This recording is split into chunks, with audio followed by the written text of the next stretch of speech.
Three. Hi guys, welcome back to Kids Sports. Today I'm gonna have an interview with one of the special person who is Sunil Menon, the Manager Community Engagement ICC T20 Women's World Cup 2020. Now he's with me. Most welcome to Kids Sports. Thanks, Nani. Good to How be here. about you? Yeah, really well, thanks. Okay, you seem to be so busy in these days. I would like to ask about what's going on here. Well, we're right here in the middle of the T20 World Cup at the moment. It's been an amazing competition. Obviously started last Friday in Sydney with Australia and India at Sydney Showground Stadium. We had a record crowd for Women's International in Australia that day, with 13,000 people there. And then since then we've had games in Perth, we've had really good crowds as well. Canberra last night, Melbourne as well, and a big weekend here in Melbourne with a double-header tomorrow featuring India and Sri Lanka, which will be great. Yeah. And then of course on Monday, Australia and New Zealand, which will be a huge game as well. And then from there, we have our semi-finals next Thursday in Sydney. Yeah. And then we'll be right here at the MCG next Sunday, the 8th of March, for the Women's T20 World Cup final, which I'm really, really excited about. Can't wait now. Not long to go. And I just think the standard of cricket that this tournament has produced so far has been terrific, and we're going to have a really, really good final. Okay, as a manager community engagement, what are the responsibilities and duties that you have? Yeah, sure. So I think it's a very broad role. Some days I'm in shorts and shirts running around and doing coaching clinics with kids, and other days I'm in a suit and tie at different functions and doing a few different things. So really, when we thought about community engagement for T20 World Cup and how that would work, the main responsibilities are the schools program, which is a national schools program aligned to the Australian curriculum, so a classroom-based program. The work with community cricket and community cricket teams across the country, which is really, really essential. Over 1 million participants playing cricket around Australia, so how we engage them in the tournament is really, really important to its success.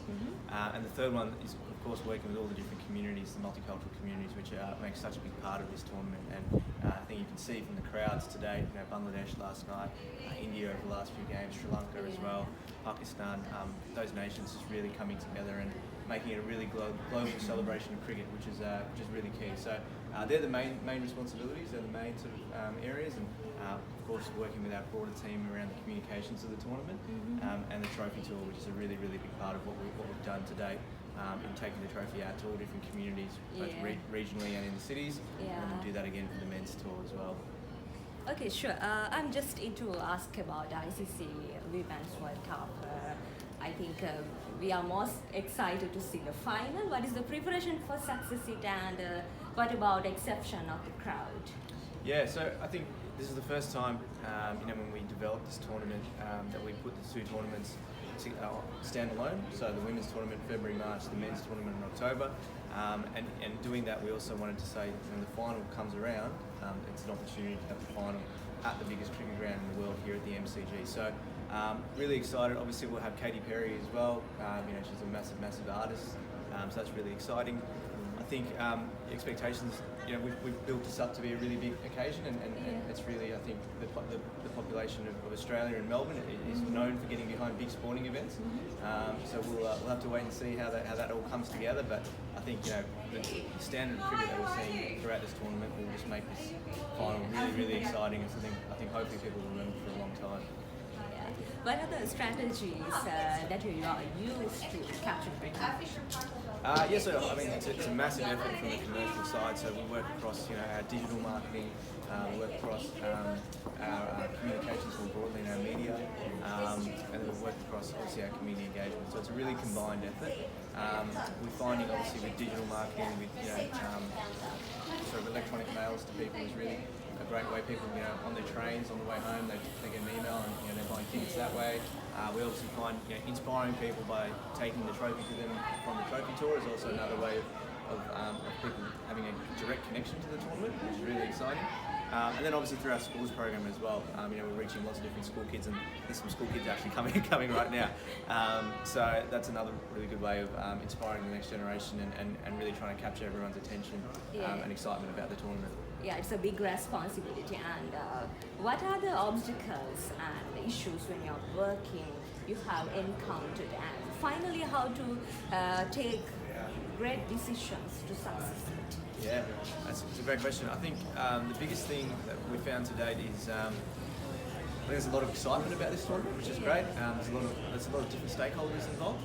So working with different stakeholders is always a big challenge, but I think we've got overall everyone just wants the same thing, they want success. So trying to work with all the different stakeholders and manage them is really is a big challenge. But it's also great when it all comes together, and it always does in the end. The other sort of challenge would probably be around women's sport. I think we've tried to push this on into a new platform, which is really exciting, but it has its challenges in that sometimes the sentiment around women's sport is from older people who's sort of saying, it's not for women, and that comes from our culture, from a South Asian culture, quite a lot as well. So it's just trying to change that sentiment a little bit, and making people see that this is truly a massive sporting event, that these women who have such a long history in the game, have played this game for so long, have played at such a high level for so long. It's time for them to be shown around the world and for the crowds to come and support them. So that's probably been the biggest challenges, but I think slowly as time's gone on in this role, that's started to turn a little bit, and people are really starting to see a bigger picture of it all now, which is great. Yeah. In additionally, which parties are involved to success this event? Yeah, so huge amount of government support from all the state and territory governments and the federal government around Australia, which is terrific. Of course, the ICC are very heavily involved in Cricket Australia, and the local organising community as well. So they're probably the main components. But then, when you look at below the surface of that, all the communities involved play a massive part in the success as well.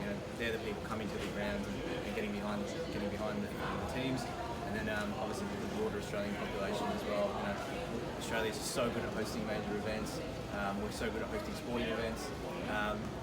Such a good history in that as well. Sydney Olympics, Melbourne Commonwealth Games, those sort of things. So they're probably the main sort of stakeholders and people involved in bringing this together and making this a massive success. Finally, I would like to ask about what are the future plans? For the tournament? Yeah. Well, obviously we think we deserve a little break after March 8. So we'll have a little break after that, and then we'll be back to look at preparations for the men's tournament starting in October, November. I think what this tournament's done is shown, T20 cricket at an international level is such a popular sport. And I think for the men's tournament, we've got really exciting teams like obviously Sri Lanka and Bangladesh in that first round of qualifying, but then we've got Papua New Guinea playing their first World Cup for the first time. We've got lots of exciting games, big stadiums, and the best players in the world coming again in October, November. So that'll be the sort of project for the next sort of 6 months, and then we'll work towards selling out this venue again, hopefully for the men's final come November 15th. Okay, sure. Thank you very much for coming, Sunil. No worries, thanks for having me. Yeah, I believe that we had a nice chat, and wish you all the success. Thank you very much, appreciate it. Okay guys, today I'm gonna end of my video. Thank you very much for joining us, and I invite you all, please put the comments, press the like button, and don't forget to subscribe here. Share us more, please stay tuned, more videos coming soon. Have a great day.